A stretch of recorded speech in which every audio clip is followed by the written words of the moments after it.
Yo, what's up? This your boy A-Wax with the Lunch and Blood Show, and we back with another week and another episode, man. And I'm sitting down with my boy Jeremy Sims, man. When we finna get in the music business 101 today, man. Come on now. What's up with you, Jay? How you doing today? Wax, what's good, bro? Hey, man, we chilling, bro. We out here doing this thing today, man. I'm so happy to have you stop by, man. You know what I'm saying? You've been doing your thing in this music business for a very, very long time, and you one of the guys on the backside people don't really get a chance to see or don't know about unless you in that business. Absolutely. Yes, sir. Yes, sir. Yes, sir. So how long you been doing this business, Jay? Man, you say this business, I say almost like a like a chosen sacrifice. You know what I'm saying? Yeah. Probably since 2001, 2002. Ooh. I'm one of those Fruity Loop engineers. Ooh. You know, I came up Ooh. with an old computer my daddy gave me, and bought a $20 Fruity Loop packet off like musician's friend or something like that. Yes, sir. And you know, that's when I slowly started creating beats. And then of course I was working, but then I ended up working at Radio Shack. And also found out that I could sell. So you know, selling satellite dishes and actual real computers, I was able to save up a little money. I say a little money, but it was somewhere around $10,000. Whoa, that's heavy. And you know, the cool thing was I didn't have any influences in the industry yet. You know, I got a ton of them now. But then I had to be creative. So what I would do was watch those old VH1 Behind the Music videos and stuff. And I distinctly remember watching 50 Cent and Dr. Dre, and I would freeze the video to see what kind of beat machine they had, see what kind of monitors they had, and I just ordered what they had. You know what I'm saying? Yeah. And not knowing what to do with none of the stuff, I just knew I wanted to record. But also, shout out to my boy Lil Rev. He was running Sugar Shack Records at the time. Yeah. He had his own setup, and because of him, that's when I recorded my first ever track. See, a lot of people don't know I was an engineer first before I got into management with Hurricane. Okay. And it was me, him, and another artist from Houghton. You know, we were just kind of messing around, but you know, it was a nice song. But you know, at that time, I wasn't really trying to push myself as an artist. Okay, I gotta ask you. Talk to me. I gotta ask you. What was the name of that first track? What was the name of it? Let's go back. I think we named it "Holding It Steady." Holding It Steady. Yeah. It was like 24s on the truck, so we holding it steady. It was something, man. That was years ago, man. But I mean, for that time, it went hard. You know what I'm saying? Like, had more of a Nelly, you know, type of vibe to it. You know what I'm saying? Because Nelly was popular back then. So, you know, but the cool thing was it was just a baby step. It was just a stepping stone to the greater things that I was going to be, you know, tied into. Man, that's awesome. Now you mentioned Hurricane. Yeah, I know. So when did that whole situation come about? All right. So, you know, the cool thing is, and shout out to 3 Feet. 3 Feet, yes, sir. And of course, baby, you know, we'll talk about Big Bro later on, because all of us really are family. Yes, sir. But the beginning part was, believe it or not, me and 3 Feet are actually church members. Wow. So it started in church first. You know what I'm saying? And hey, it's something about that though, real quick. It's something about it's a connection you make when a person, you know, you meet a person in church. It's just a whole different kind of connection right there. Absolutely. You know what I'm saying? And if God ordained it, it takes it to the next level. Go ahead, but continue. I mean, but that's a perfect segue, because honestly, if it wasn't for God, man, we wouldn't have the talent to do any of this. You know what I'm saying? Yes, and that's just the actual part of it. But you know, but even in the physical part, you know, 3 Feet actually brought Hurricane to church one day. Whoa. Okay. He actually brought him to Lake Zion, and that was my first time actually meeting him. Shout Okay. out to Lake Zion Baptist Church in Yeah. Belgium. You Yeah. know, Yeah. my dad, Pastor James Sims, and he's also a mayor. Yeah. Shout out to him too. Yes, sir. But that's where it all started, and I ended up being invited to the showcase he had. I think she was state representative Barbara Norton at the time. Okay. She had set up some type of function at the municipal, Yeah. and that was my first time seeing Hurricane perform. Uh-huh. And making a long story short, Hmm. uh, we ended up, you know, I think just hanging out one day. You know what I'm saying? Yeah. He came over to the crib, and when he came there, he already seen it was a setup there already. Yeah. So like initially, Hurricane was already working with other artists. You know what I mean? Hmm. Not just other artists, other entities. You know what I'm Hmm. saying? Hmm. I can't recollect all of them. Yeah. But I know he worked for Five Entertainment at a certain Yeah. time. Shout out Five Yeah, Entertainment. shout out to Five. So solely, I don't think anyone could just take credit for Hurricane's success, but him. Hmm. But I did play a part in, the managing aspect of it. Hmm. Making sure he got where he needed to Let, go let's on let's get time. into that because I think that's something that we need to dig a little bit more about management. Right. You know, Oh yeah, when would it be absolutely. time for artists to grab management? That's a very good question. Um, but before I guess we even get into that, Yeah. you gotta define if you really are an artist. Ooh. You know, a Ooh. lot of and when I say artist, it's a lot of narratives. Hmm. Like are you a poet? You know what I'm Yeah. saying? Like, Yeah. do you make music, or Hmm. do you just want to force your agenda Uh-huh. on the masses and want people to take it? Uh-huh. You know what I'm saying? So, Uh-huh. but that was another cool thing about Hurricane. I worked a lot, so he would be at the crib writing, coming up with different narratives. Hmm. Uh, but just being able to be around somebody and make sure he's staying out of trouble. You know what I'm saying? Like making sure the music is did. Yeah. That means a lot. You know what I'm saying? Yeah. So like my management with Hurricane just started out as us being being Boy. homeboys. Yeah. We just were real good homeboys. You know what I'm Yeah. saying? Yeah. And at that time, different stuff was going on in his life. He needed a little guidance. You know what I'm Hmm. saying? And I don't Hmm. think he'll mind me saying that. It Hmm. was true. Hmm. So, but I seen he had an amazing talent. Hmm. I knew he was gonna go. Yeah. I just knew it. You know what Yeah. I'm saying? So it was like all chips are down. Yeah. But back to the Hurricane story we were talking about. He Yeah. initially asked me to become his road manager. Okay. You Okay. know, Okay. 3 Feet was actually managing him, Okay. and it was kind of like a three-headed monster. Ooh.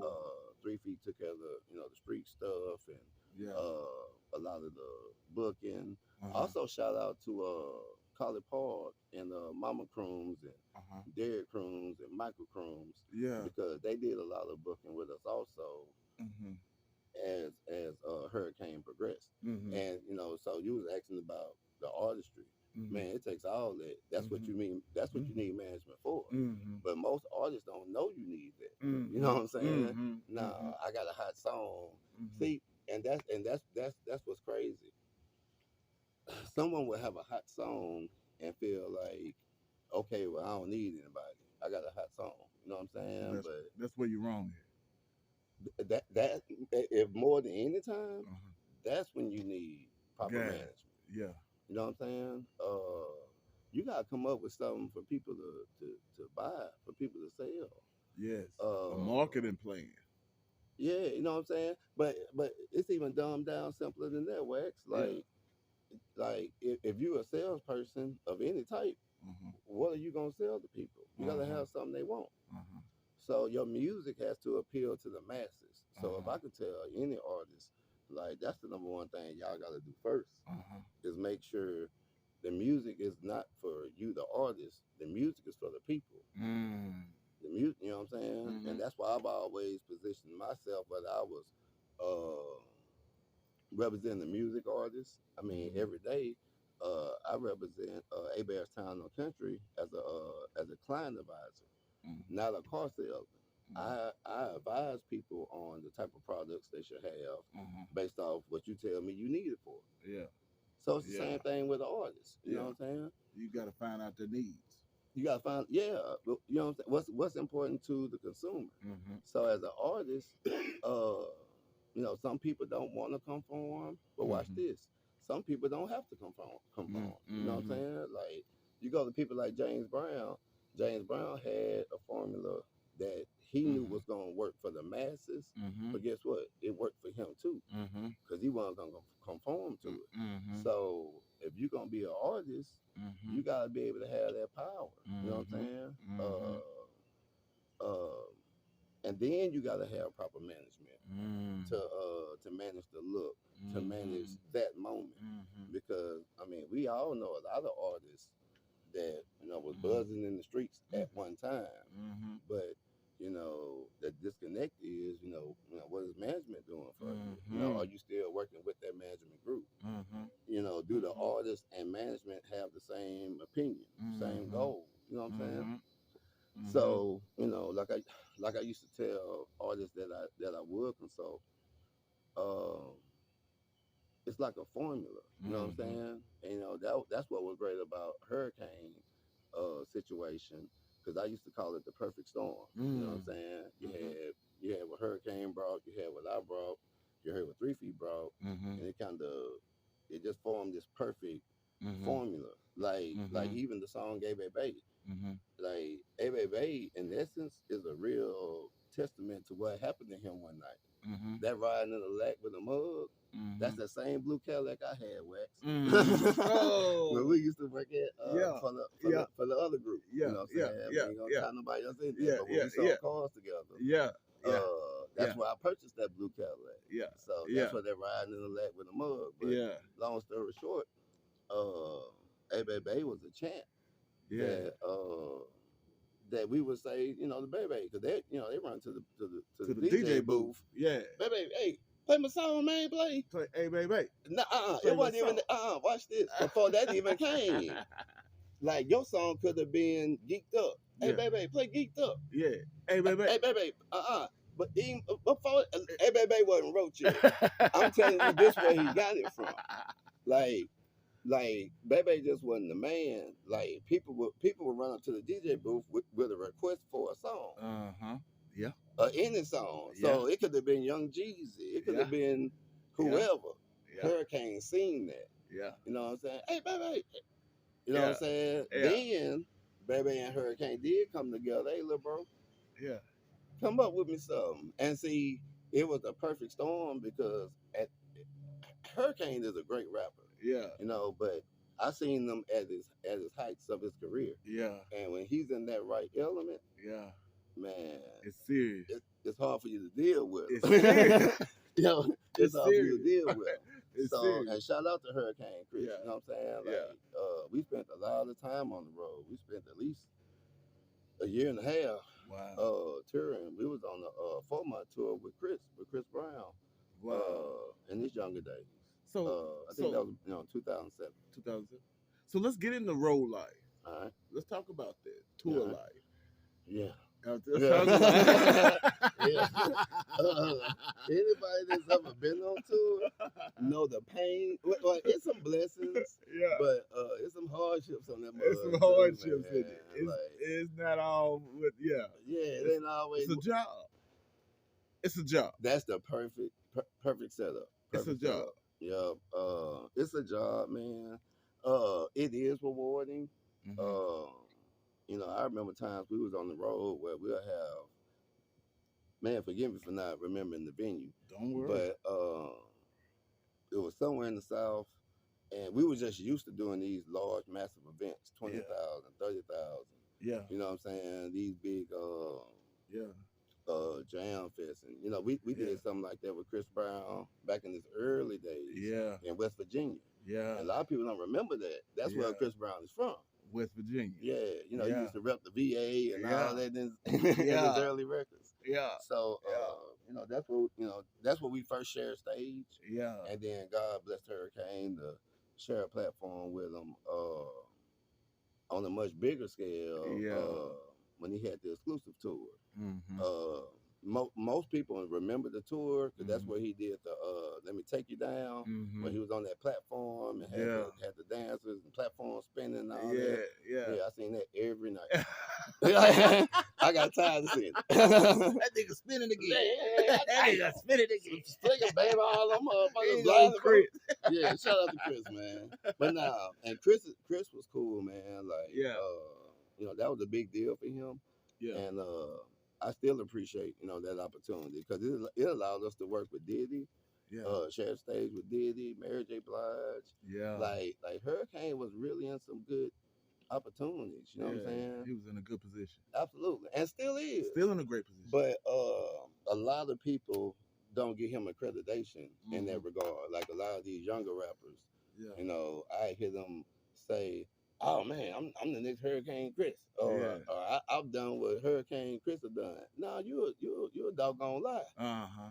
Now, like Hurricane Chris got invited to Wycliffe House, Ooh. and he paid us a nice chunk of change to be there. Mr. President. Yeah, you know what I'm saying?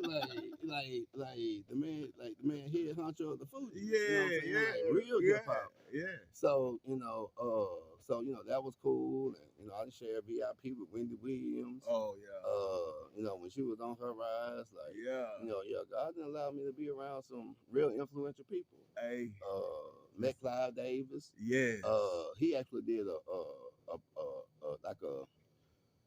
kind of like a showcase where he had like 5 or 6 of his artists because Clyde, we was connected through Clyde Davis through J Records, and shout out to Polo Grounds Music too, Brian Leach, like I was saying, Big T earlier, Barbara Hall worked for him, shout out to Donna Green, see, these are some unsung soldiers that whether they want the credit or not, that's what helps sustain us. You know what I'm saying? Like at this highest time, he had 20, 30 people working for him. Ooh.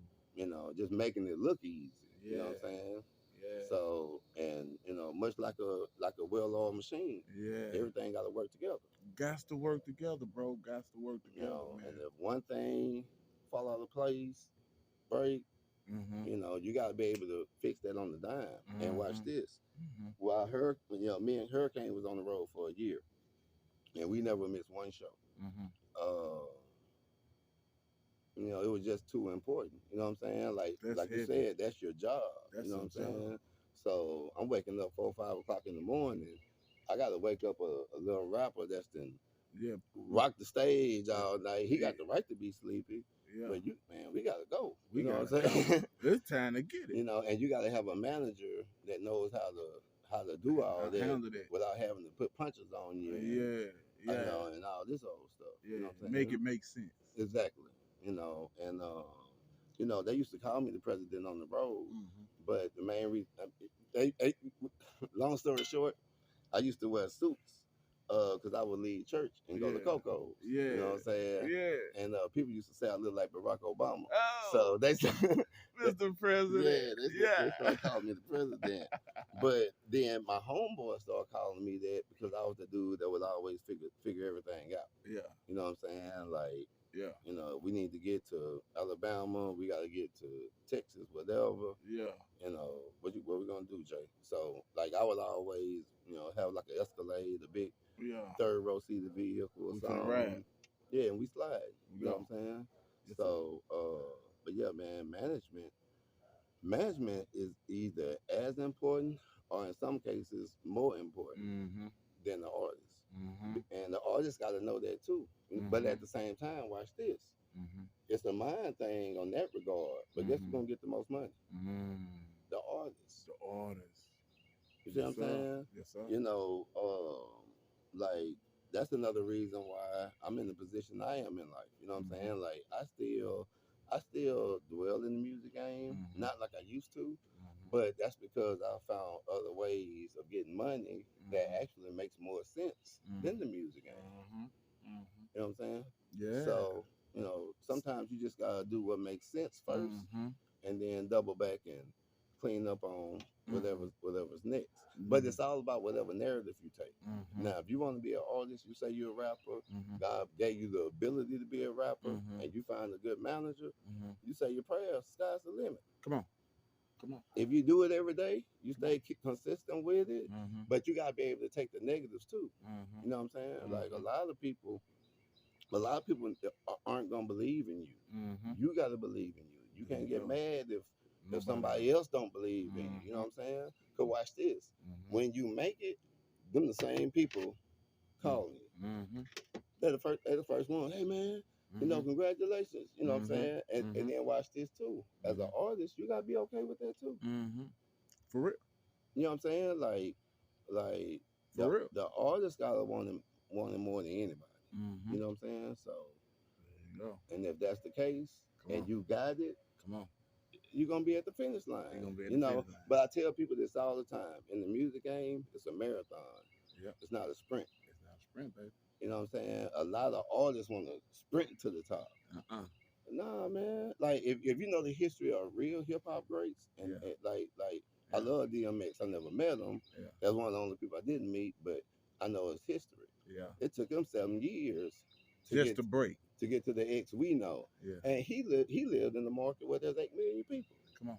So if you're in Shreveport, you can make it. Now, luckily you got YouTube and all this other stuff that allow you to be in everybody's houses. But yeah, you're gonna make it. But just know it might take you a little longer. You know what I'm saying? For real. But if you come up with a hot song, man, it's all on God and your talent. God and your talent. And having proper management. Because like I said, all of us know songs we done heard on the radio. Yeah. That if you really think about it, that could have been chart toppers. You know what I'm saying? But the proper management wasn't there. And if you don't know you don't have the right management, it's all of it's a waste. You know what I'm saying? It is. So, that was another great thing about Hurricane. Me and 3 Feet did our thing with him. Yeah. And of course, Bebe, our big brother. You know what I'm saying? But Bebe allowed us to do what we needed to do. He had already plugged us in. And shout out to Jabba Jaws. Shout out to Gentleman George. All these are DJs that opened doors up for us. And it was just our time then. It was just perfect time. So, Jay, all of that has been great and wonderful. What are we doing today? What is Jay Sims in the music business? What's the next step? What's the next step? Well, as far as music is concerned, I got a lot of different avenues going on. I'm not really working with artists per se on paperwork, but I got some stuff working.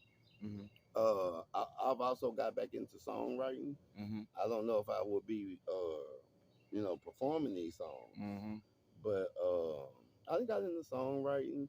I'm really wanting to get into kind of movies first, and then double back and start introducing soundtracks. I wasn't supposed to tell you that, but you debated me in. I said I wasn't gonna say none of this. Yeah. But I'm gonna tell you this, Wax. People thought I was crazy when I created the studio. Now I didn't know I was gonna do it with Hurricane and 3 Feet and all that, and I was gonna see the world, and I just knew I was gonna make it. You know what I'm saying? Yeah. So what's crazy is God gave me that same hit, that same vision. Yeah. So I personally have some songs that's written. So when I say I don't know if I'm gonna produce them or I may even sell it. Yeah. You know what I'm saying? I just may go into the ghostwriting business as a whole. Hey, because that's a business by itself. Right. And I know a lot of people make some good money doing that. And then I got a lot of other ideas that's gonna go, but I'm gonna save that till our next podcast. Yes, sir. Yes, sir. So, and mainly because some of this stuff isn't copyrighted. Yeah. So hey, I understand. yeah, You know what I'm saying? I so do understand. I tell you this, I got engineers that want me to record it now. Ooh. But you know, man, it take a lot of money Mhm. to work a record the right way. Yes. You know what I'm saying? And then once again, I don't know which way I want to angle it. I never, really considered myself to be a front person. Yeah. But the song's gonna go. Yeah. You know what I'm saying? And I got multiple songs that's written. Yeah. And I got other artists coming up through the ranks too. Yeah. But everybody's taking their baby steps. You know what I'm saying? Like, I put it to you like this: there's no more home runs now. Yeah. You know, everybody gotta do their work. Everybody gotta do their work. I like that, man. Right here at the Lunch and Blunt Show, man. Y'all catching it live in effect. This is real deal. We sit down, getting the business with Jay Sims, Jeremy Sims, music business 101. You know what I'm saying? Hey, man. So make sure you guys follow the channel, subscribe. Jay, where can they find you at? If someone wanted to reach out to you, plug your social medias. All right. So my Instagram is JAMWhat318 via Instagram. I will say this: I will be more active on Instagram. I've been kind of negligent because I have a huge following on Facebook. A lot of people know me from selling cars. So on Facebook, just look me up, Jeremy Sims. I'm normally that number one Jeremy on there. Or you can put on there Jeremy Sims, Shreveport, Louisiana. That'll pull me up. But yeah, I'm easy to find, and I also work at Abearstown and Country. Yes, sir. That's 1155 East Burcombs Industrial Loop. So if you can't reach me by all that, telephone number is 318-703-0976. I mean, look, from music to cars to whatever you need. Whatever you need. I've always tried to position myself to be that person. Come on. There you go. Hey, man, that's awesome. Yeah, man. And I appreciate the opportunity, too. Anytime. Right here at the Lunch and Blunt Show. We're going to catch y'all boys next week. Peace.